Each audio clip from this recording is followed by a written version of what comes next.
저에게 큰 힘이 됩니다. 안녕하세요. 부동산 뉴스를 읽어주는 박 팀장입니다. 국토부가 그 전에 이제 그 문재인 대통령이나 그 전에 발표했던 이제 공공전세 부분, 왜냐면 이제 그 전세난이 이제 뭐 이제 워낙 심하고 전세 가격이 이제 폭등과 그리고 지방 아파트 가격으로 이제 뭐 많이 상승하는 부분 때문에 사람들이 이제 그걸 참지 못하고 집을 사는 경우가 상당히 많습니다. 그래서 일시적으로 지금 이제 발표를 한 게 2021년과 2022년에 공공전세주택을 많이 공급한다는 내용이 있었죠. 이런 부분 때문에 뭐 다세대 다가구 오피스텔, 이건 뭐 허접해서 누가 들어가겠냐. 무조건 아파트 얘기를 하지만 그렇지 않은 사람도 상당히 많습니다. 그 외적으로 제가 설명을 드리면, 저는 이제 중개업을 하기 때문에 부동산 뉴스를 많이 접하고 있습니다. 근데 우리가 부동산 뉴스 내보낸 기자들 대부분은 솔직히 현실적인 것보단 거짓된 정보를 많이 올리는 경우가 상당히 많습니다. 정말 이제 기자인지 좀 의심스러울 정도로 그런 얘기가 있는데, 얼마 전에 이제 발표한 이제 호텔을 이제 개조해가지고 청년 1인 세대한테 공급하는 그 내용이 있었습니다. 근데 그걸 가보지도 않고 신혼부부는 어떡하냐, 자식 있는 부모, 그러니까 자식이 같이 들어간 사람은 어떡하냐, 왜 취사가 안 되니까 어떻게 사냐, 취지를 몰라요. 그건 1인 세대를 위한 거를 공급한 거거든요. 그리고 워낙 퀄리티 있게 지었기 때문에 상당한 만족도가 있다고 합니다. 그리고 보증금 100에 월세 25에서 30 정도까지가 돼요. 보증금 적게 월세도 적은 부분에 살 수 있는 우리 청년한테 이렇게 공급한다고 하면은 좋은 취지로 이렇게 설명을 드려야 되는데 그렇지 않습니다.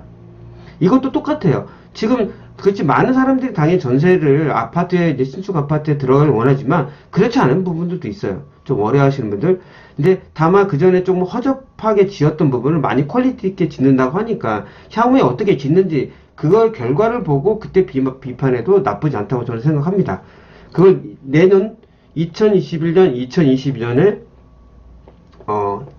1만 8천 원을 공급한다고 하니까 그런 내용이 어떤 내용인지 다시 한번 설명드리도록 하겠습니다. 일단 조건은요, 무조건 이제 무주택인 사람 무조건 신청이 가능하고요. 소득 여건, 자산 여건 절대 따지지 않습니다. 뭐 일단 거기 그 조건이 되면 무작위로 추첨해서 주는 거고요. 그리고 이제 이거를 이제 참여하는 이제 민간 사업자들이 있습니다. 그 사업자들한테 이제 그 인센티브를 주는 거는 우리가 보통 이자가 좀 비싼데 건설 자금 하는데 이자를 아주 저금리로 해주고요. 이제 이제 그 택지 같은 것도 이제 그 아파트 말고 옆에 있는 그 부지들 있잖아요. 거기를 이제 우선적으로 부여줄 수 있는 이제 가점을 부여하는 겁니다.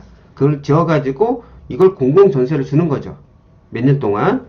그리고 세제 혜택 같은 거, 만약 이거 이제 뭐 토지를 매입하거나 뭐 팔거나 이걸 할 때, 그건 이제 양도소득 감면이나 취득세 감면, 이런 부분 많이 그 혜택을 준다고 합니다. 그래야지 많이 참여할 수 있는 부분 아닐까요?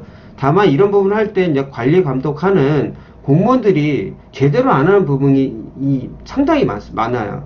얼마 전에 나왔던 도시재생 그 뉴스에도 그랬습니다. 그냥 형식적으로만 하는 거예요. 지들이 이제 월급만 받으니까 뭔가 이게 인센티브가 있고 그 월급에 있어야 되는데 그렇지 않으니까 시간만 때우고 일하는 것 같은 아주 진짜 나쁜 습관을 아직도 갖고 있는 것 같아요. 그런 부분을 조금 좀 개선을 하고 그런 사람들 또 관리 감독하는 사람들이 좀 있었으면 좋겠습니다. 그래야지 지금 좋은 취지로 하는 그 공공전세가 더 퀄리티 있게 만족도 있게 살 수 있는 부분이 되지 않을까 보고 있습니다. 이 부분을 다세대나 다가구 오피스텔을 도심 내 면적이 넓고 그전에 너무 작았잖아요. 넓은 그러니까 방 3칸 이상을 만든다고 합니다. 그러면 전체적으로 다 그러진 않고요. 그리고 이제 중상층 가구에도 이제 들어갈 수 있어요. 무주택 가구는 무조건 청약할 수가 있습니다. 그래가지고 거기에 추첨하는 거니까요. 방 3개 이상으로 이렇게 한다는 내용이 있고요. 자, 입주자는 소득 자산 기준을 아주 배제하고 무주택 세대 중에 선정하며 경쟁이 발생하는 경우 무작위 추첨한다고 합니다. 시중 전세가의 90% 이하로 최대 6년간 거주할 수 있으니까 안정적인 주거 환경을 누릴 수가 있는 겁니다. 만약 그전에도 말씀드린 것처럼 청약을 하는 사람들한테도 이제는 계약갱신 청구권이 있으니까 4년 살 수 있지만 6년간 시중 전세가보다 저렴하게 살 수 있다면 더 안정적인 이제 주거 환경을 누릴 수 있으니까 큰 장점이라고 할 수 있겠습니다. 그리고 중요한 거는 우수한 품질. 이 부분을 조금 더 강조한 겁니다. 그리고 이렇게 CCTV 설치나 내진 설계 이런 부분도 더 많이 깊이 들여다본다고 합니다. 그 하나는 최종 매입 전까지 5차례 걸쳐 꼼꼼하게 품질 점검을 한다고 하는데 제발 좀 잘했으면 좋겠습니다. 공무원님들. 그분들도 관리 감독을 했으면 좋겠어요. 이것도 허접하게 지을 수 있습니다. 도시 재산과 똑같은 부분이 될 수가 있습니다. 자, 서울에는 내년에는 3,000호 그리고 그 외에는 8,000호, 한 6,000호 정도 공급이 되고 그러니까 내년에 9,000호, 내후년에 9,000호 이렇게 공급하는 것 같습니다. 이렇게 뭐 매입 약정 경험이 있는 사업자들 대상으로 1차 설명회 이렇게 한다고 하고요. 신규 사업자는 12월 중으로 한다고 합니다. 뭐 이렇게 다양하게 이제 들어올 수 있고요. 종합 건설업 면허가 있어야 되고 시공 경험이 유무 등 시공 실적을 따진다고 합니다. 그만큼 이 부분은 좀 더 이제 잘 지으라는 소리죠. 그런 사람들을 고르겠다는 내용입니다. 자, 이걸 매입 민간 건설사, 그러니까 우리 말대로 뭐 종합 건설사 되게 큰 기업 말고 삼종이나 이렇게 들어올 것 같아요. 그쵸? 이렇게 들어오게 되면 이렇게 저금리를 주고 그 다음에 공공택지 우선 공급도 준다고 합니다. 좀 싸게 받을 수 있잖아요. 그런 부분을 처음에 너무 비싸게 받지 말고 공공 이렇게 전세로 해가지고 6년간 이상 공급하게 되면 그만큼 혜택을 주겠다는 내용이죠. 그리고 이게 매입 약정으로 이렇게 양도소득세나 취득세 감면을 해준다고 합니다. 이런 부분 되게 되면 이렇게 지금 전세난에 대해서 이제 언론에서 많이 나오잖아요. 어느 정도 해소될 수 있다고 생각합니다.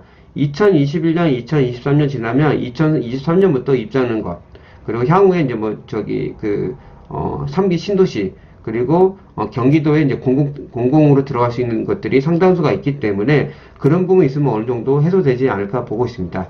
지금 시작하는 거는 2021년과 2022년에 일시적으로 이제 하는 거니까 만약 여기에 조금 주택을 사는 게 아니라 이런 부분으로 조금 그 기간을 좀 기다릴 수 있는 사람은 조금 참고 11월, 12월 달 그 내용들이 난다고 하니까 향후에 그런 내용들이 나오면 계속 전달해 드리도록 하겠습니다.